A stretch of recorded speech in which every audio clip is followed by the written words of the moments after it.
Hello, I'm Stan. If you would like to know how to make faux stained glass windows, this video just might be the place to start. I have been making these from 1/8 thick polycarbonate sheet, $32 for a piece 24 by 48, and you can cut it into any shape you like using a jigsaw. So if you're ready, let's get started. As I mentioned earlier, I cut this material using a jigsaw with a fine-tooth blade, something like 25 or 30 teeth per inch. Now remove the protective cover from the side you're going to put the resin on. Next, give it a good sanding, something like 80 or even 50 grit. Rough it up real good. This will help the resin stick. Make sure you remove all the dust. I laid out my diamond shapes to match the side windows using a green Sharpie so it would blend in with the green resin.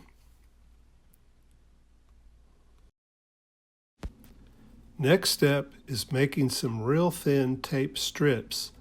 I'm making these approximate 3/16. This is just blue painter's tape, and they will help maintain a border while the resin starts to set up. You may come up with a better way. If you do, please share it in the comments. This is the 6th window I've made for this project. I've made each one a little different. Perhaps by the time I've finished, I may have a really good system for making these. Now the fun/messy part. I buy epoxy resin by the gallon. It comes half-gallon resin and a half-gallon activator. I think the last time I bought some, it was approximately $50. And you simply mix it equal parts and then mix it for a good 2 or 3 minutes and then add your color. I'm using some acrylic. I just happen to have these 3 colors, and I think they go well on my greenhouse. I'm going to be doing what some call a dirty pour. That's when you pour different colors into one cup and then pour the cup out and you get what you get. I think it has a very similar look to some actual stained glass sheet that I have seen. I would like to know what you think.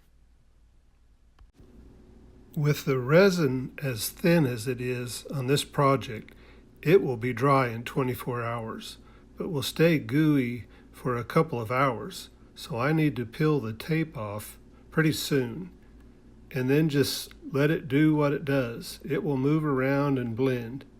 So it's important to keep it flat. I know I'm one of those types that when it comes to art, I like to fly by the seat of my pants. And my videos may not be all that educational, but I hope they are inspirational. Next day, I noticed there are some places where it did not blend, so I gave it a double coat of gray acrylic paint from my extra wide paint marker. After experimenting with some other ideas, I found this to be the best faux lead cane method. At least it's good enough for me. By the way, if you are interested in any of the products I've used, just ask in the comments, and I will try and help you. I just really like making stuff and sharing it with the world. God is good.